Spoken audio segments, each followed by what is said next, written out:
Chicago Bulls vs Toronto Raptors. Chicago must improve its offense as the Bulls are shooting 45.9% overall but only 25.7% from long range and are scoring an average of only 106.3 points per game.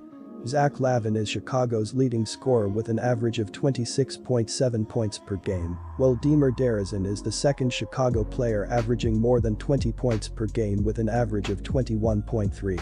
Lonzo Ball is Chicago's dish leader with a team-high 5.0 assists per game. Toronto's problem this season has been scoring as the Raptors are shooting only 37.6% overall and 35.3% from long range, which has translated to an average of 97.7 points per game. Scottie Barnes is the leading scorer with an average of 18.0 points per game.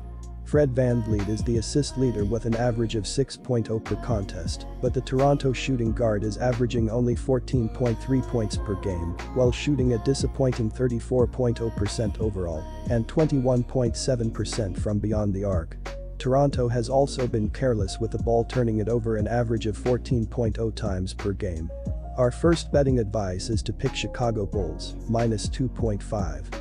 Things won't get any easier with the Bulls visiting Canada on Monday night. Chicago has multiple players capable of averaging 20-plus points, and they're also exceptionally talented on both ends of the floor. Can the trio of Fred VanVleet, Scottie Barnes and Aga Anunoby put together enough of a prolific shooting night to compete with the Bulls' offense? More importantly, can the entire team piece together the defensive performance to stay in the fight? The Raptors are playing without their star player, Pascal Siakam, and they're still showing some scrappy resilience, especially on the defensive end of the floor. They're ranked 7th in the league in defensive efficiency throughout the first 3 games of the season.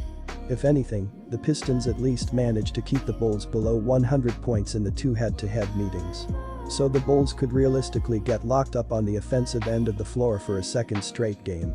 Our second betting advice is to pick under 213.